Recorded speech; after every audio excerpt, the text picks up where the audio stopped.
Today, video cameras are everywhere. We bring you the pictures they've captured.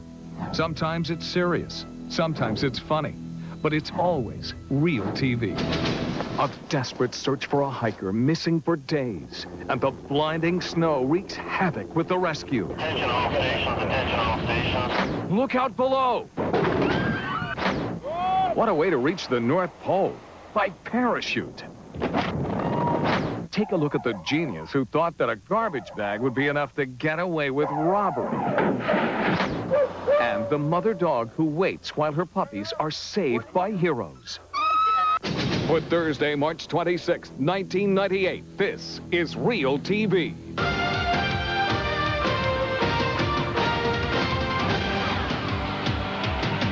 Hi, I'm John Daly, and today we begin with a whole town mobilizing to find a man missing in the snow. And you get to see the rescue operation from start to finish. Cameras are everywhere recording the events. Here's our Sabila Vargas. Sub-freezing temperatures and a fierce winter storm turned the picturesque mountains of Vancouver, Canada, into an eerie backdrop for a life-or-death race against time. 36-year-old Brian Jackman has been missing for nearly 40 hours. He was snowshoeing alone on Mount Seymour, but failed to return at a prearranged time. Way to the third peak on the ground. Brian is known as an expert outdoorsman, but the setting sun and falling thermometer make it difficult for even the most experienced hikers to survive. Brian's family alerts authorities and the media, and by first light, a search plan is in place, and cameras are on the scene. Ron Royston understands what this missing hiker is up against. Well, it's been -5, -6 most of the night. To the extent that it's cold, it's not the biggest problem. It's somebody trying to stay dry is going to be the important ingredient for survival. Several search parties gather, including a group of Brian's friends from a local factory. All of us here, we work with him all on the same site. He's a really nice guy, and as you can see, he's made an impact on all of us. A specially equipped helicopter with heat sensors searches the snow-covered countryside from above. Well, right now I'm looking to see if there's any movement in the snow and then found some piles, and also looking at the bases of any of those cliffs for any sign at all. Those are my guys up on the ridge there now. They're making their way to the third peak on the ground. A break in the falling snow gives rescuers good visibility. They're encouraged when they spot what appears to be snowshoe tracks. The tracks go down over there. They go down to my left. I've only had skiers up here that I can recall. Hopes are crushed when the tracks turn out to be from one of the search crews. Oh, shoot. Sorry about that. No, it's the wrong guys there. Well, that was a pretty good look. Nothing there. A long, cold day of searching turns up little, but rescuers are still optimistic. And miracles do continue to happen. This gentleman is prepared, and we feel that he has an excellent chance for survival.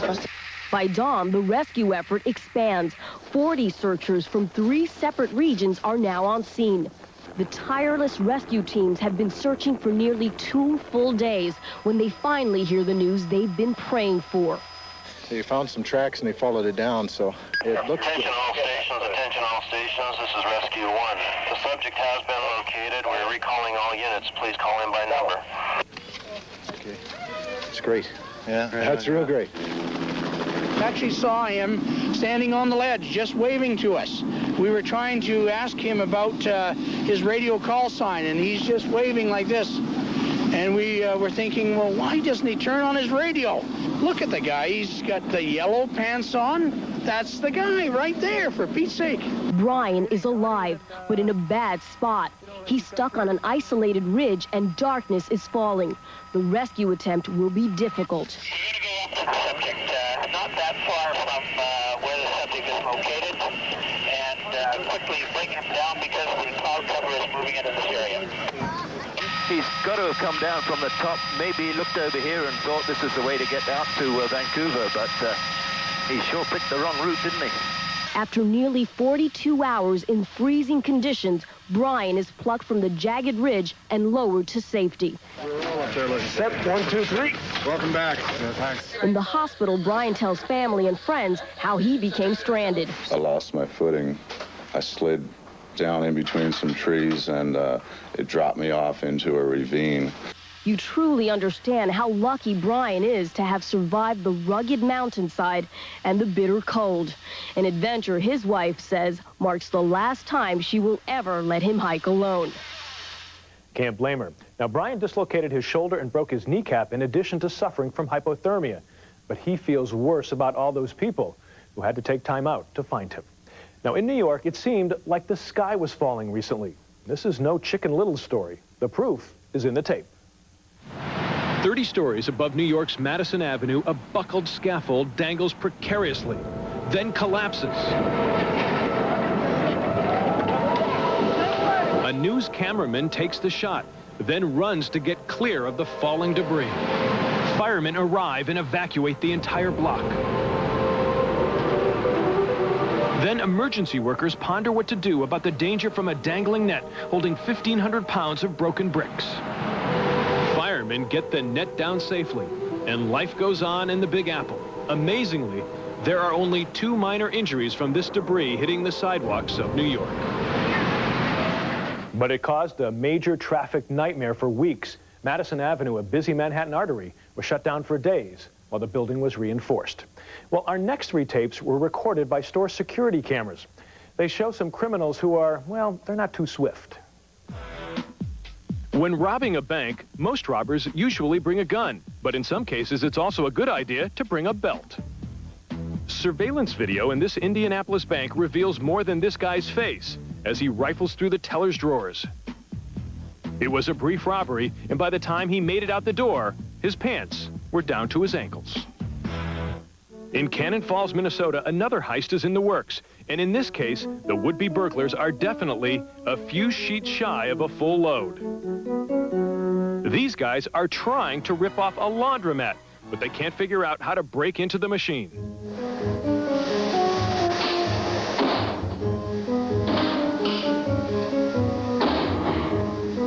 At one point, they look around to see if there are any surveillance cameras, but apparently missed the one pointed right at them.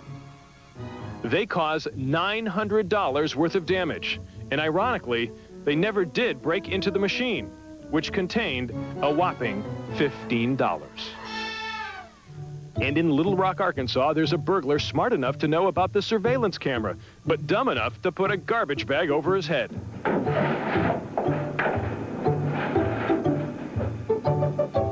This clumsy criminal thinks he won't be recognized as he stumbles through the store, but unfortunately, he also can't see a thing.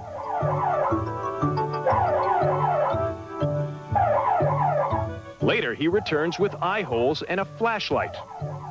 But his dumb disguise isn't good enough. He's later recognized by his clothes. He was a security guard at the mall. Now, that last guy was caught, but the suspects in the first 2 tapes are still on the loose. Well, now we have video of some heroes who couldn't turn away from a sight that would bring tears to your eyes. This mother dog is frantically trying to get someone's attention. Her 5 puppies have fallen down a Dayton, Ohio storm drain and can't get out. A neighbor calls to report the mishap to the sewer department and the county animal shelter. The mother leads workers to the trapped puppies. Before workers start ripping up the streets, 2 citizens volunteered to climb down a manhole and rescue the puppies. Hours later, as night falls, after searching through 250 feet of sewer, they find their prize. No, he's almost dead. Which one? We're in here. Okay. Don't worry, this puppy is a fighter. He'll survive.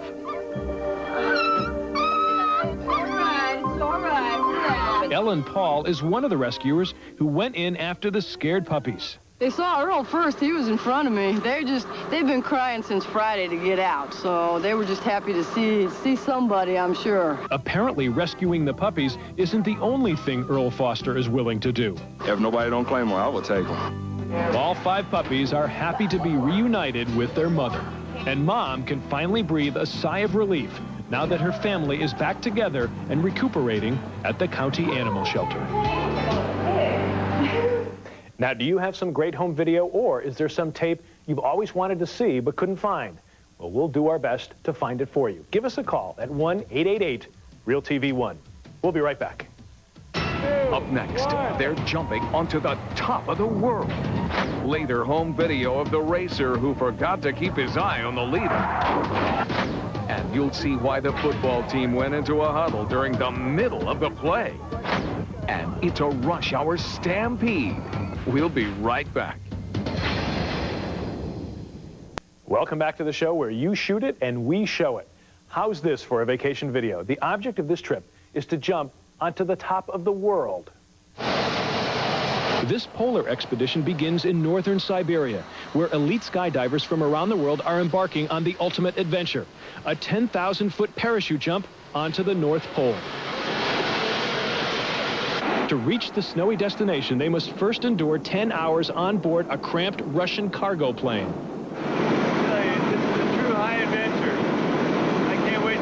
Tension mounts as the divers make final adjustments to their polar suits. The temperature is a bone-chilling minus 50 degrees, but there's no turning back now. At last, ground zero. One by one, and then in droves, they step off onto Earth's most northern point.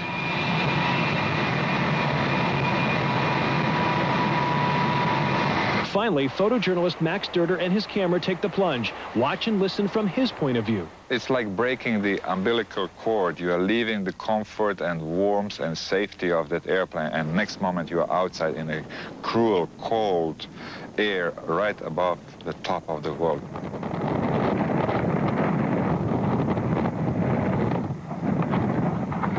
As Max drifts toward the Great White Desert, you can actually hear him snapping still pictures.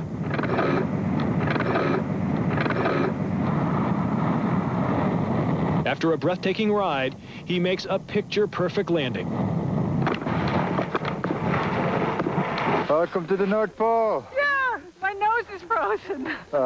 When we all got together, we counted the heads if everybody was there. So everybody was there. Everybody was excited. We knew we are all in the same adventure. We all shared the same feeling. We were all extremely proud that we were standing on the North Pole. And now the celebrating begins. Max, Wilma, and their fellow divers can all claim to have landed on top of the world. Thrilling, yes, but that trip is not cheap. It costs more than $6,000 to jump onto the North Pole. And we'll be right back. Still ahead, a rear-end collision at the track caught on home video. And there's more to marshmallows than just a delicious snack. Plus, you decide, is this one of the most bizarre football plays ever recorded on tape? But first, time out on the field.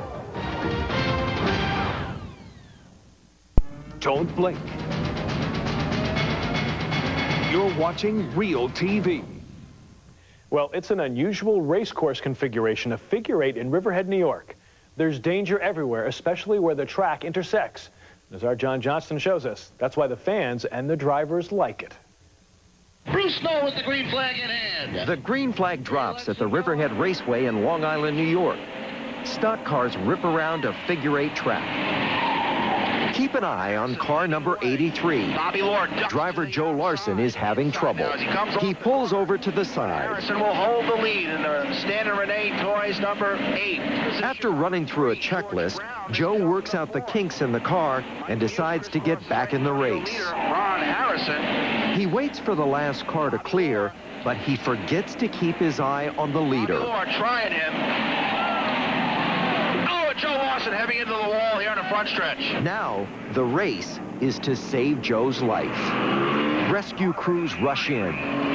Joe is unconscious and pinned inside the car. Now, are you all right? Part of the engine is now sitting on his lap. Pull the pins out. Pull the pins out.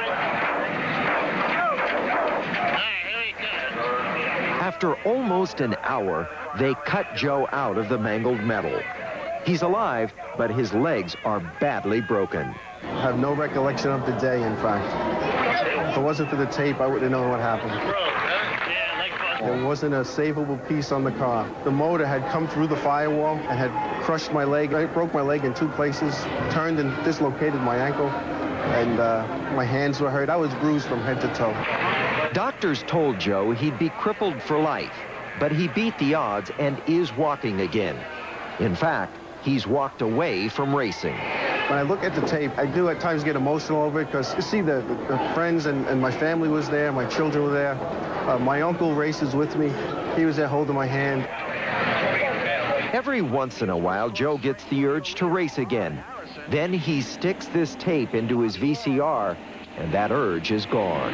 Bobby Lord trying him. Oh, and Joe Lawson heaving into the wall here in the front stretch. I'm not indestructible. We're not indestructible. It was a game until then. When I got hurt, it was real. And that was very real. Now, Joe may no longer race, but he's still involved in the sport. He's part of a safety commission on how to make racing safer. Tomorrow on Real TV, the suspect who led police on a wild chase and then got blasted by a fire hose. Next, Real TV. Well, we've got 3 amazing tapes to show you now. We begin with a stampede through city streets. That story leads off today's Quick Clips. It's a cattle drive through downtown Kansas City. Yep, you're watching 100 Longhorns stampede their way through city streets. This annual April Fool's Cattle Drive is a publicity stunt hosted by a local radio DJ. Apparently, it's a good way to get attention. A bunch of people in Argentina got together to sew a flag, a really big flag. It's a gift from a local television station to the Argentinian soccer team. And here at the River Plate Stadium, the gigantic flag is slowly unveiled. As it softly drapes over thousands of fans, a good luck message can be seen. It reads, "Argentina is passion." And apparently, it was good luck. Argentina won the soccer game. Jet puffed marshmallows have been made in Ligonier, Indiana for over 40 years. So what better place to hold the Marshmallow Olympics? It's a grueling competition where kids get to show off their skills in a variety of events, including golf, basketball, javelin throwing, catapulting, tossing, and of course, eating. Well, we got this tape in the mail recently, and we knew you'd enjoy it. A high school football team in Southern California came up with an ingenious play that baffled the opposition. Imagine being on the kickoff team in this game. Loyola High School receives the ball, then goes into a fake huddle. Who's got it? It's Chris Econ. And this bit of old-fashioned razzle-dazzle takes Chris 96 yards to a touchdown. The coach called his favorite trick play just when the team needed it most. We've just been scored upon, and the feeling's a little bit of a down feeling. And when we went for it, yeah, that's great, I hope it works, etc. And it worked, and that took us into halftime with, about 10 feet off the ground. Coach Grady calls the play Circle 'em Up. And when it works, it takes the opposing team completely by surprise. We want to make it look as normal as possible, and then they don't know what's happening when they all start to come into the circle. They will now, though, won't they? Don't worry, Coach. Your secret's safe with us and our millions of viewers. It is a great play. Everything has to break right for it to work. If it works, our sidelines go crazy, the fans go crazy, because it's such a nice play to watch. And definitely one for the all-time highlight reel. And here's part of the game, our game, where you get to play along. It's today's Real TV quiz. This is a 1982 episode of The New Odd Couple. Excuse me, officer. Sometimes I get carried away. Do you recognize this woman? She spent the last 8 years as a TV mom on a popular sitcom. Don't go away. The answer's coming up in just a moment. If you have Real TV, call us toll-free at 1-888-REAL-TV1 or on the web, reach us at realtv1.com. Here's the answer to our Real TV quiz. Turn around. 7 years before playing Harriet Winslow on Family Matters, it's Jo Marie Peyton Noble. 14 years ago. Jo Marie has a talent for turning these small guest appearances into long-running roles. I was called the Hit and Run Kid because I went in to do The Odd Couple with Ron Glass and Damon Wilson to do one. I did 5, Thanks for playing the Real TV quiz. Well, that's it for now. There's more Real TV next time.